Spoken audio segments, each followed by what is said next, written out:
All right. Hey, so Brian, I had Kayla send you an article. It was out of on the is on out on the internet today. I'll give credit to FreightWaves for the one I read on this, but it's a company out of Houston, Texas that is going to file bankruptcy based on a fatality really that they had back in 2016 in which a driver drowned. The driver's wife worked as the dispatcher for this company. And, my assumption is this was during Katrina or something like that. I can't remember if that's what, I don't remember it saying that, but obviously there's a lot of flooding that everybody knew going in.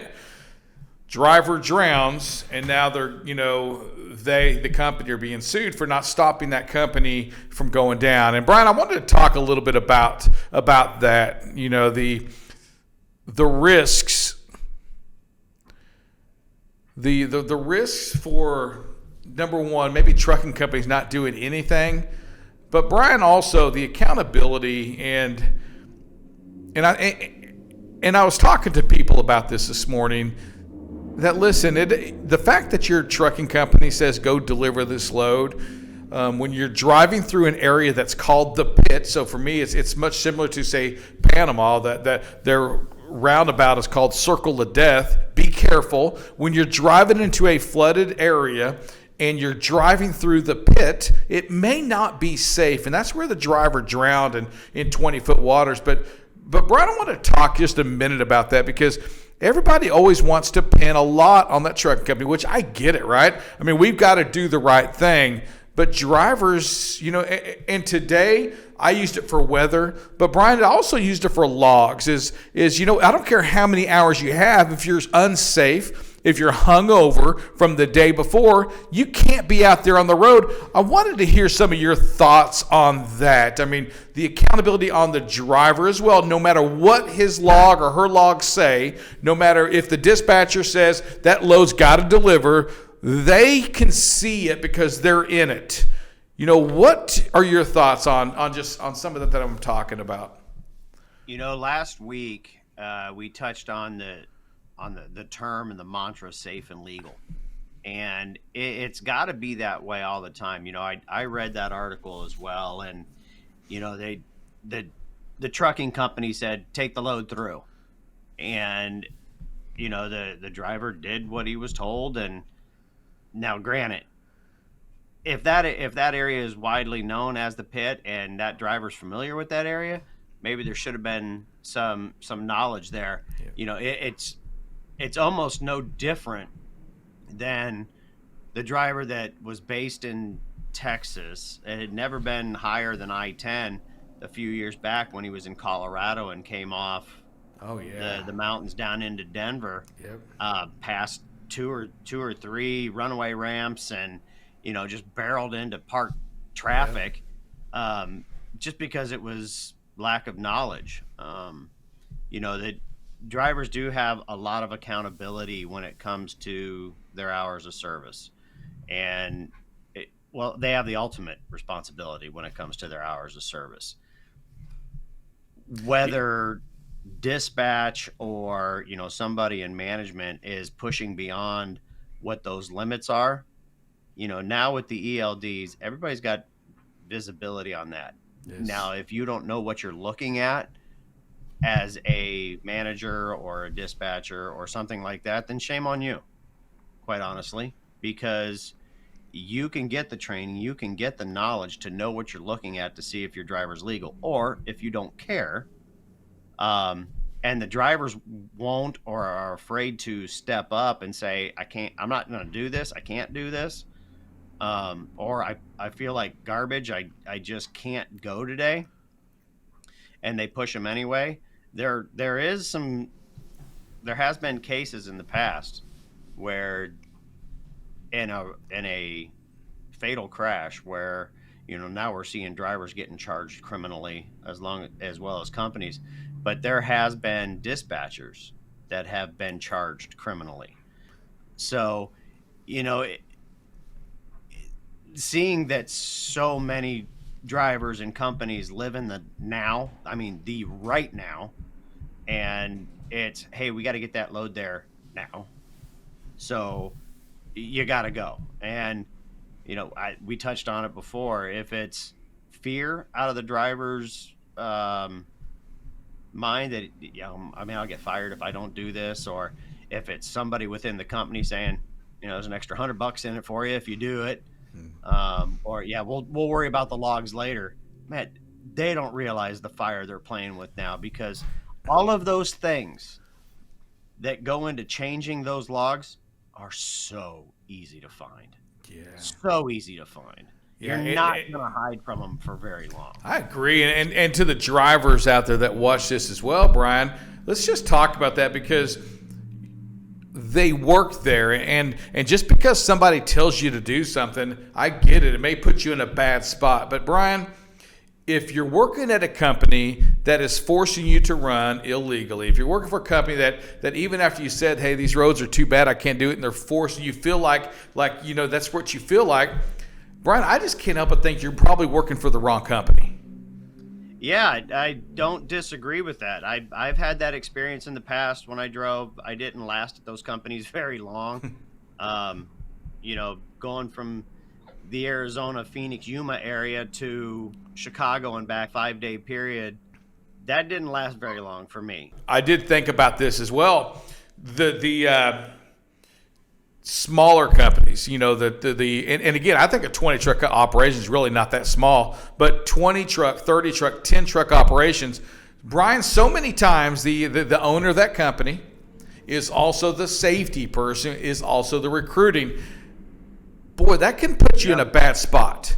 Talk a little bit about that, about the separation, the importance of having that part separated. But that's where we see the biggest problem, Rick. When we go out and we start visiting with these companies of that size, that 20 to 50, it started out as the driver having his own truck, and then maybe went to 2, 3, 5, 10. Now, once you get to that 20, 25, okay, now you're starting to split up some safety responsibilities. This person's doing the background checks. This person's doing the DQ files. You're starting to divide that stuff up, but it's all reactionary. Very, very seldom do you ever see anything that's proactive in that size, because they're trying to get freight there. And if one department could be kicked out of a company, it would be safety, because safety is the guys that are always telling them, you can't do that. Don't do that. And they're not contributing, so to speak, into getting loads there. So that being said, that's where, you got to start looking maybe to the outside, because number one, getting qualified safety people is hard. Yes, it is. And number two, usually it's out of a budget for a company of that size. So that's where, okay, maybe, a driver's ready to come off the road, and that's what I did, but it was for a bigger company. But a driver comes off the road, or somebody takes over safety, maintenance, and maybe recruiting or something like that. You can do that in that size, but now your trucking company gets to 50 or 60. And, now that's not working anymore. Now you've got to have some dedicated people for those pieces. And that's a lot of time where we see, we'll go into trucking companies with 70 or 80 trucks, and they still don't have a dedicated safety person. And that's typically when the inmates are running the asylum at that point. Yeah, and as an owner, I just think it's important that they recognize, and if anything, this is this session right here, this podcast right here today. Hey, we're kind of talking to you because it's hard to balance, Brian, because as an owner, you need X amount of revenue to pay the bills, to pay that truck payment, to pay the trailer, the overhead, to pay myself, and to pay my drivers. And it's hard to balance owner versus safety. Safety may say shut down today. Owner, it's hard for them to get to that point, right? It's hard to create that fine line, that black and white, that no, you can't run. No, you are out of hours. Yes, this load's going to be late, and nobody's going to go back and edit, and there's no personal conveyance. You need a third party probably at that size, helping you identify and finding ways to take that liability as an owner off of you.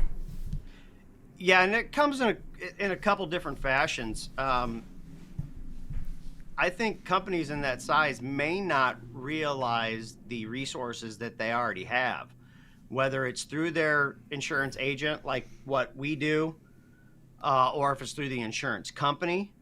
A lot of the insurance companies, they've got loss control teams that, they're not going to be your safety department. We can't be there all the time, but we're there to give you the resources, to give you the knowledge, to give you the help you need to at least getting down the right path. Now, that being said, it's still up to you to do that. And, we see that often. We give them the things that they need, but it's still, we got to get the loads there. And that's still first and foremost. And hey, that's what's paying the bills. I get it. But, when you start getting into your 2 and 3 alerts and, then you've got DOT knocking on your door. I will put it this way. If they come knocking on their door, don't think for a minute that they're coming there on a fluke or completely random, because they're not. They don't have the time or the manpower to do that. The FMCSA only has 1,100 people working for them. So if you're in their crosshairs, then you've done something wrong, and they already got something on you when they come in. So yeah, there's no man, doubt. it's so important to try to get out in front of that stuff. And when you're talking to owners of companies, Brian, I mean, there has to be it's got to be a hard. Well, let me go this way. How many of the owners of the companies just feel like, man, that's never going to happen to me, and they just don't take it serious because I've read about that, but that'll never happen to me. I've been in business for 10 years, and we've never had anything like that happen. Yeah, and you know what? You might be right, but you're one crash away from that. And it doesn't even have to be a fatality. It can be a severe enough crash that it raises some eyebrows. Yeah. And that crash comes across the desk, and they see, wow, you've got a red ISS. You're getting inspected all the time. Your hours of service is in alert, and your unsafe driving is in alert. And now you've had a bad crash. Yeah, that's going to be another red flag. The other thing that, for some of these companies to talk about or to think about too, is there are a lot of good consultants out there.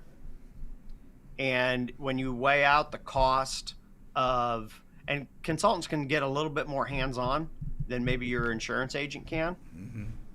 But when you look at the cost, you can't go hire a safety person for what it would cost typically to have some sort of a consultant working with you.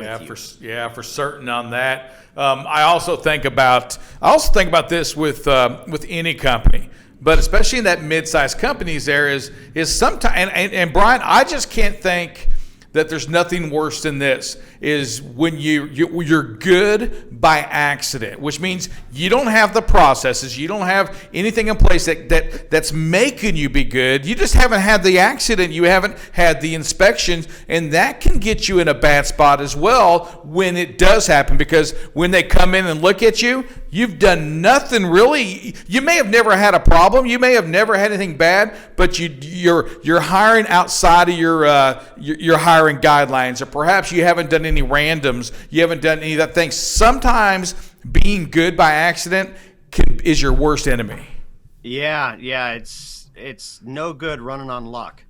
And typically what we see there are companies that are running in a very limited radius.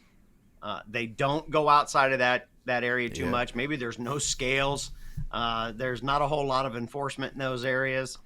So they just run every day, and until something bad happens, then they're in trouble. So it's hard with those companies, with those size companies. I get it.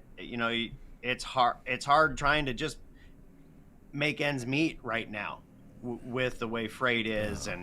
But you got to put safety somewhere in there near the top, because that's what's going to save you down the line. And if you do some driver training and you make your drivers aware, do you ever see any, I guess, financial gain from that? It's hard to say.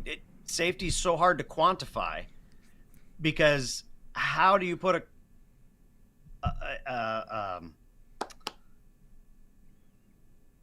an ROI? There's what I'm looking for. How do you put an ROI on something that doesn't happen? I know, right? And I talk to people about that all the time.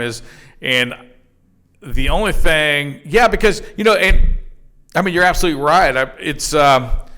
It's tough. I mean, how do you know that you're getting that return on that safety person or on that consultant and all of that? And I guess for me, Brian, there's a couple different ROIs. One ROI for me that's important is maybe that keeps me or my people out of jail because we're doing the right thing, right? I mean, I don't want DOT coming in here and I've been disobeying all these rules and I could have actually prevented this death from happening, because had I had a drug screening thing in place, then I would have caught this person before they were out driving. I would have these things in place.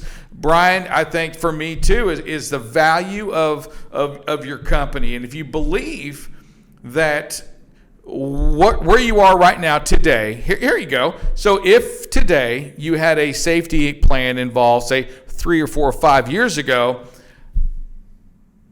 if you're following it, if you're actually making the effort, there's a good chance that your safety score may have resulted today in you getting perhaps, hopefully, not as expensive insurance as you possibly are paying right now. And again, hell, Brian, I mean, how do you sell that to somebody? I mean, you're telling me that this safety person, I'm praying that in 3 years they're going to come to a benefit.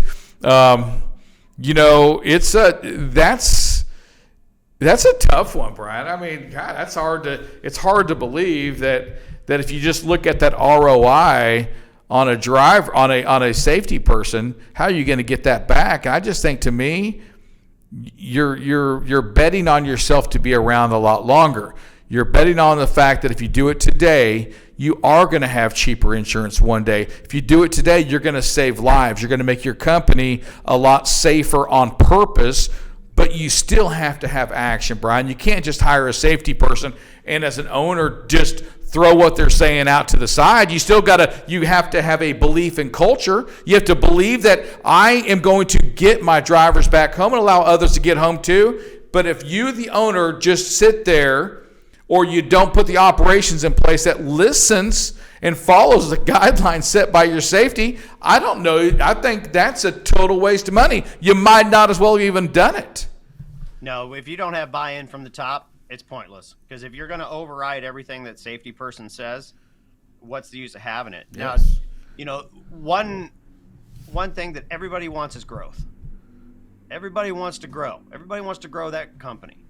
Well, if you're not going to have a good safety program, you're not going to be able to grow effectively. For sure. Because it's going to be a slow, monitored growth, and it's going to be something that you can handle and your safety team can handle, because what that gets you is a better safety score, better safety record. Okay, now we're starting to maybe look at some contracts with some customers, because they'll look at us because we don't have a bad safety score, and until, and we've said this before, until the SMS and the CSA and things like that are not the gold standard, and people are going to look at other things, then, maybe there's a different conversation. But as long as that is what it is, and people are looking at it, from insurance companies to shippers to law enforcement, you gotta live and die by that thing. And so you have to put steps in place to manage that. And we see a lot of not being managed right now, especially in that size fleet that you and I have been talking about, that 20 to 70, 20 to 80, somewhere in there. That's the hardest place to control that, because you're starting to grow and you're starting to lose grip on the 5 or 10 trucks that you had. Now you're trying to get your arms around it and you can't, because there's just too much going on. Brian, how important does the broker, does the agency, does the insurance brokers whom we're referring to play in the success of that 20 truck operation? Well, I mean, we're your spokesman when it goes to taking your company out to market to try to get insurance. So stop there for a second. So Brian, so the more you believe, the stronger that those folks at Reliance believe in that trucking company because they're following the guidelines. Brian, I mean, it just makes sense to me that you're going to be able to go back and fight even more. It doesn't mean you're going to get it, but you're going to fight for better rates. You're going to fight for no. Look at their safety. So look what they do. Brian, does a broker, does the safety team, do you guys really fight, or is it just give me your rates and it is what it is? No, it is 100% a fight. Where our producers, our salespeople, they're the ones that are fighting. We supply them with any interactions and notes and improvements that we've encountered with those particular fleets. And I'll say it again, that the only way to get a more favorable renewal is if there is competition for the business. Mm. And so when our salesperson goes out and he can say, this is what this trucking company is doing in the way of safety, and look at their scores, they're doing great. Their scores have come down. They're managing their drivers. We can now go to 10, 15, 20 different insurance companies to get a quote from them. If you've got 2, 3, 4 alerts and there's no controls in place and you're just worried about getting freight there today, we've got the option that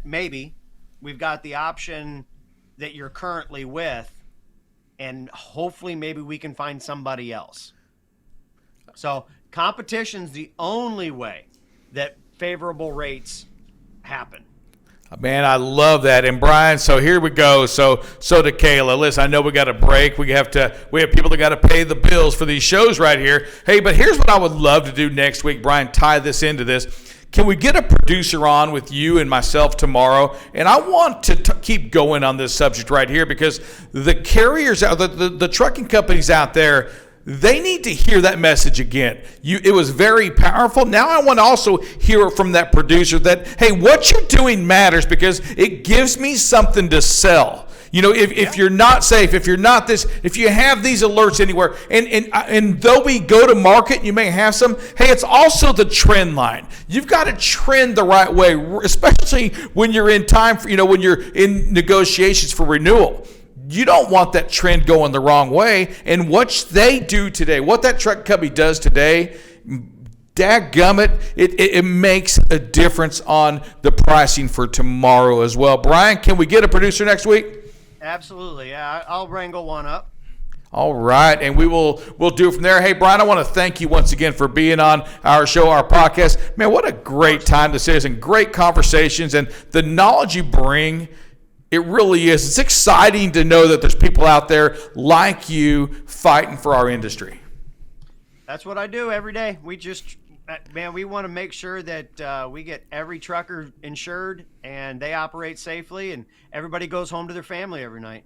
Yeah, great stuff, man. Brian, take care. Hey, God bless you. Thank you for what you do. Tell the folks at Reliance Partners we said hi, and keep fighting. Keep knocking on them doors. Y'all have got to find more people out there so they can have folks like you to teach them a little bit, to help them a little bit, to really educate them into being a safer trucking company out there today. Absolutely, Rick. Thank you so much, man. We'll talk to you next week.